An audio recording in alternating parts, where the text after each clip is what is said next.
Today's demo, we're going to try to show you the gel. The gel, as you can see, is a sticky material that will hold on to vertical surfaces.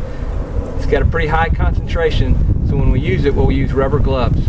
So right now, I'll go through the application.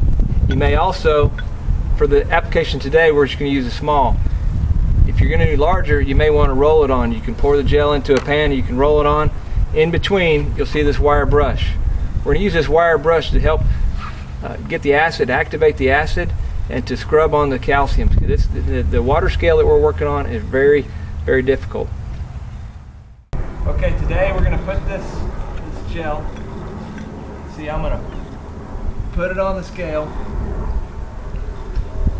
and you can see it begin to bubble. This is a really strong acid concentration, and because of that, I'm wearing rubber gloves. What we're going to do is we're going to just paste a nice layer of this gel onto the water scale line. This is a water feature at my pool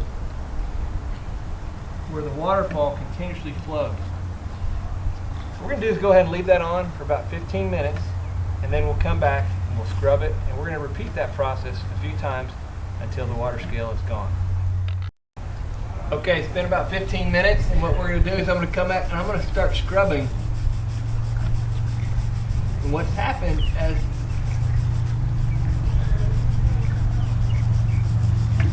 the acid has etched, it's actually taken the first layer off, and so you can see some of the stone is coming off with it. But that's what we want. Gel is still on the wall.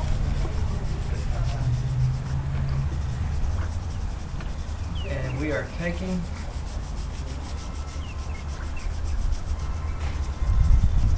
there we go. Got that coming.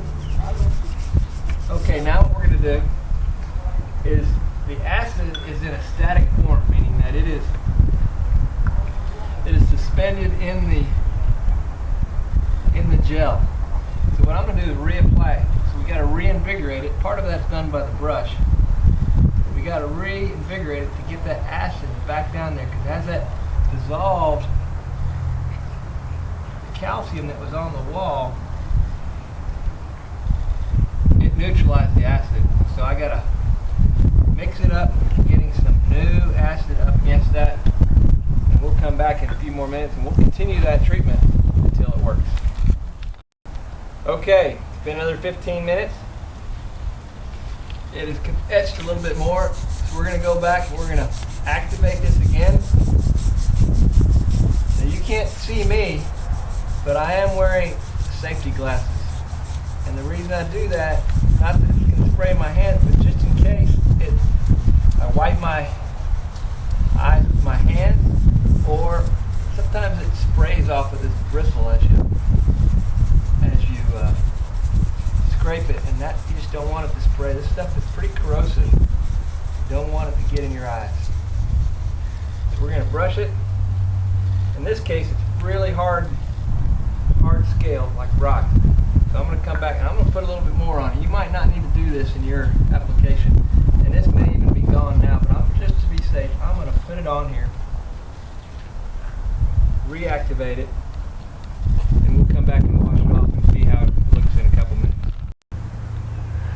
Okay, I've rinsed off the Piranha gel that was on the water and brushed it off a little bit, and you can see that it has been removed. This was some really tough scale. This was a scale that you could actually feel. It was thick from your fingernail. It's a continuous waterfall feature that has water running against it all day long, and as a result the water scale builds up very thick. So this is a pretty tough job, and we've tried other chemicals on it, and I can tell you this is the only thing that's worked.